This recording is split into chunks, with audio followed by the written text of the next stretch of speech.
Dear student, आज हम करें क्वेश्चन नंबर 27 और अपनी एक्सरसाइज जो चल रही थी इसमें से वो थी अपनी 9.4।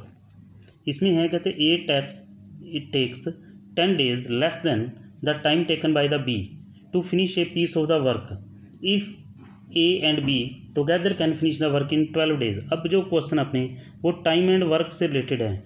लेट बी टेक्स या डन ए वर्क यूज़ कर दीजिए, done a work in x days.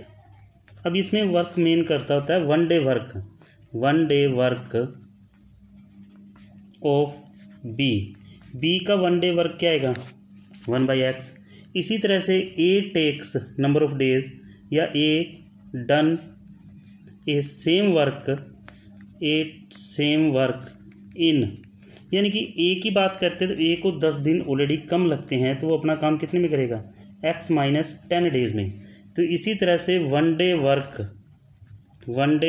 Of ए का वन डे वर्क क्या आएगा, यानी कि रेसिप्रोकल चले जाते हैं। इस चीज़ को ध्यान में रखते हैं। जैसे मान लीजिए कि आपने एक बुक पढ़नी है, आप एक बुक रीड आउट कर रहे हैं तो 2 days में आप उस पूरी बुक को रीड आउट कर देते हो। आपसे ये पूछा जाता है कि वन डे में एक दिन में आप कितनी बुक रीड आउट कर सकते हो, हाफ एक दिन करेंगे तभी 2 days में। यानी कि ये होता है कि नंबर ऑफ डेज के अंदर, जैसे A can finish a work in X या n डेज हमने यूज़ कर दिया तो वन डे वर्क के लिए होता है वन डे वर्क 1/n। इस फॉर्मूले का हम यूज़ किया करते हैं इसमें। अब उसके बाद नेक्स्ट आगे क्वेश्चन में क्या बोला गया था, if both A and B together can finish the same work. Together यानी कि मिलकर करते हैं। ए का वर्क क्या था 1/x - 10 days वन डे का वर्क, बी का 1/x था और दोनों मिलकर 12 days में कर देते हैं। तो यहाँ पर भी इसका रेसिप्रोकल आएगा 1/12। नो टेकिंग इट्स एलसीएम के लिए x - 10 और x भी आ गया।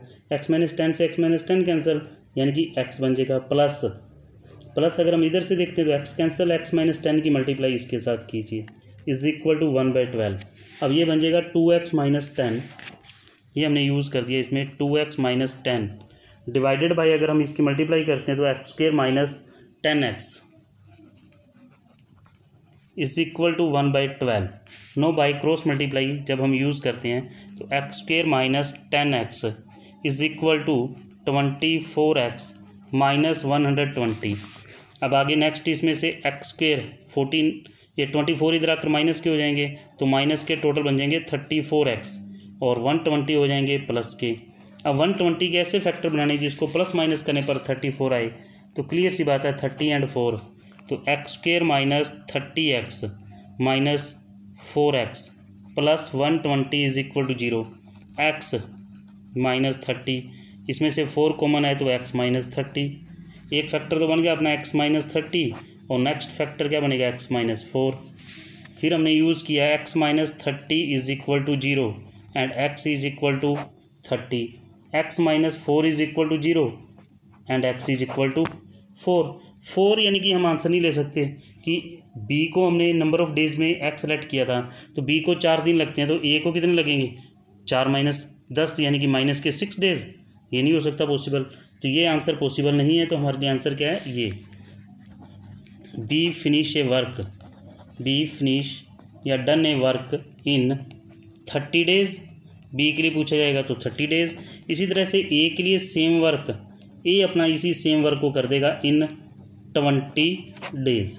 ये ए के लिए हो जाएगा। इसमें से ए अपने वर्क को यूज़ कर देता है फॉर 20 days के अंदर फिनिश कर देगा।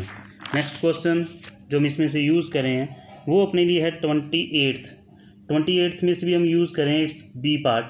If pipes P1 and P2 work together then the tank will be filled in 12 hours। If the pipe P1 दे रखा है fill the tank in 10 hours, उसमें नंबर ऑफ डेज थे, इसमें नंबर ऑफ आवर्स दे रखे हैं और कुछ प्रॉब्लम नहीं है। Faster than the P2 how many hours will be another pipe P1 takes to fill the tank. Same question है, let pipe P2 fill the tank in x hours। तो उसी तरह से 1 डे वर्क लिखा था, इसमें 1 आवर्स वर्क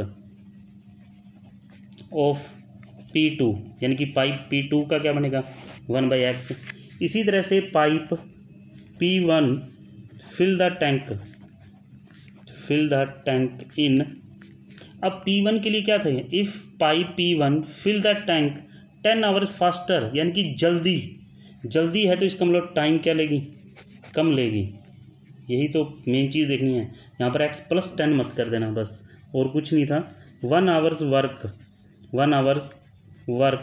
ऑफ P1 का क्या बनेगा 1/x - 10 आवर्स, 10 आवर्स हो गया इसमें से। और स्टार्टिंग में दे रखा था if 2 pipe P1 and P2 work together work है, वही सेम चीज़ बनी है इन 12 डेज, यानी कि P1 के लिए x - 1/x - 10 था और P2 के लिए 1/x था, और दोनों के लिए 12 डेज थे, यानी कि 1/12। ये हमने यूज़ कर दिया इक्वेशन, वही सेम बनेगी प्रीवियस क्वेश्चन वाली। इसी तरह से 28 का C, इसमें था कहते A10 can the fill the tank 1 pipe in x minute में लग गया तो 1 मिनट वर्क निकल जाएगा। एंड एम्प्टी बाय द, यानी कि 2 पाइप है, first and second. First fill कर रही है और सेकंड क्या कर रही है, उसको एम्प्टी कर रही है। एम्प्टी करने में टाइम ज़्यादा लग रहा है उसे, x + 5 मिनट्स लग रहे हैं। Both the time will be open the together, दोनों को एक साथ चला दिया जाए, फिल करने वाली भी और एम्प्टी वाली भी, तो 16.8 मिनट्स में फिर भी वो फिल हो जाएगी। Find x। इसमें था फर्स्ट पाइप, लेट नहीं करना हमने क्योंकि x ऑलरेडी गिवन है। First pipe can fill the tank in x minute work दे दिया इसमें से, तो 1 मिनट वर्क ऑफ पाइप 1, यानी कि पाइप फर्स्ट, इसका क्या आएगा 1/x।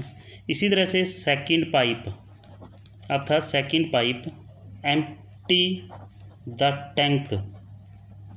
The tank in x + 5 minute, तो उसी तरह से इसमें भी करोगे 1 minute work of pipe second pipe का 1 मिनट वर्क क्या आएगा x + 5। फर्स्ट पाइप क्या करी थी, फिल करी थी। सेकंड पाइप एम्प्टी कर रही थी, यानी कि नेगेटिव चल रही थी उसके लिए, ये फिल करी थी, एम्प्टी करी थी, यानी कि माइनस हो रहा था। और इस तरह से टोटल जो टाइम उनको लग रहा था 1/16.8, क्योंकि क्वेश्चन अपना मिनट में यूज़ हो रहा है।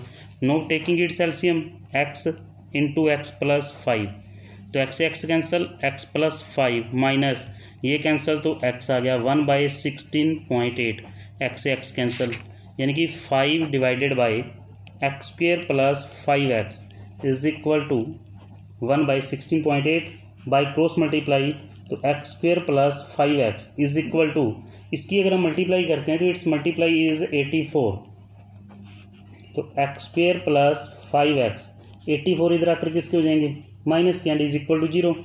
इसके तो फैक्टरी बड़े इजी से पढ़े हैं, 12 and 7, x² + 12x - 7x - 84 is equal to 0। आगे नेक्स्ट आगे आप अटैम्प्ट कीजिए फर्स्ट 2 एंड लास्ट 2 में से कॉमन थिंग्स का यूज़ करते हुए।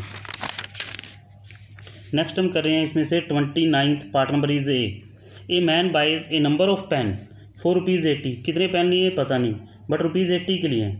If he had 4 more pen, लेकिन जितने भी पेन लिए उसने 4 पेन और ज़्यादा ले सकता था for the same amount, 80 rupees में ही। Each pen would be have the cost of ₹1 less. अगर उन्हीं पेन की जो कॉस्ट है, अगर ₹1 कम हो जाए, ₹1 लेस हो जाए, तो वो 4 पेन ज़्यादा ले सकता था। कहते how many pens did he buy, let the number of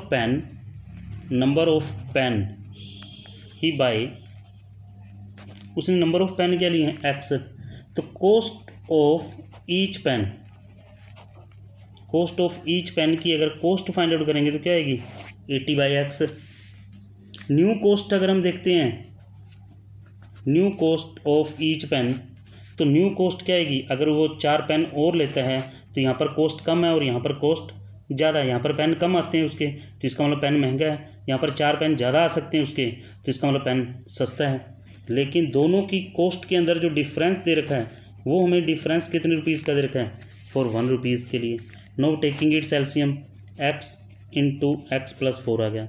ये कैंसिल हो जाएगा, x प्लस 4 की मल्टीप्लाई करोगे तो 80x प्लस 320, फिर माइनस ये कैंसिल होगा तो x की मल्टीप्लाई करने पर 80x इज इक्वल टू 1, ये cancel 320 divided by x square plus 4x is equal to 1, तो इसकी बाई क्रॉस मल्टीप्लाई पर बन जाएगा x square plus 4x is equal to 320, तो एक्स स्क्वेयर प्लस 4x 320 इधर आकर हो जाएंगे माइनस के एंड इज इक्वल टू 0। इसके जब फैक्टर हम बनाते हैं तो इसके फैक्टर के लिए 16 टू है यानी कि 20 एंड 16 बनेंगे, तो x square plus 20x minus 16x minus 320 is equal to 0। फिर first two and last two में से कॉमन थिंग्स यूज़ कीजिए। आज के लिए हम लास्ट क्वेश्चन ले रहे हैं इसमें से 31st question number, part number is A. कहते हैं 1/3 of a group of the students was sent to library. कितने स्टूडेंट थे पता नहीं, लेकिन उनका जो 1/3 था ये लाइब्रेरी में था।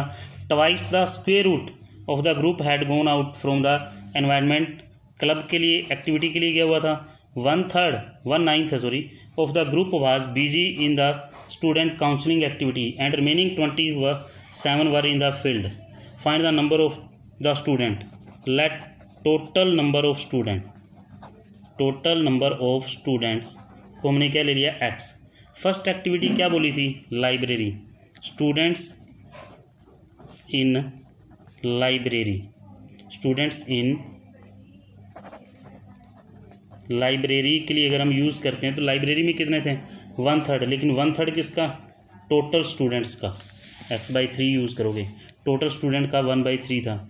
इसी तरह से नेक्स्ट आ गया था twice the square root of the group in the environment club activity, तो students in club activity, club activity में कितना था ट्वाइस यानी कि 2 टाइम्स है, लेकिन ट्वाइस भी किसका था, the square root, twice the square root का ट्वाइस लेना हमने।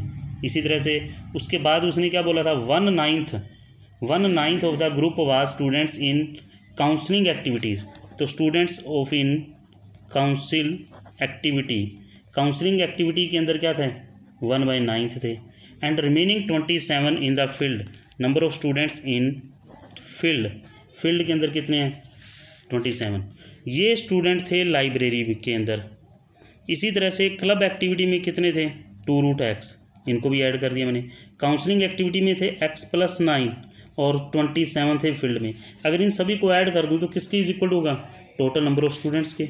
नो टेकिंग इट्स एलसीएम 27, 3 से कैंसिल करोगे 9x प्लस 54√x, फिर 9 से डिवाइड करने पर 3x, 27 और 27 की मल्टीप्लाई होती है 7 to 9 is equal to x by 1। No by cross multiply, 27x is equal to 9 and 3 12x हो जाएंगे, plus 54√x plus 7 to 9, 12x इधर आकर माइनस को हो जाएंगे तो ये रह जाएंगे 15x माइनस 54√x।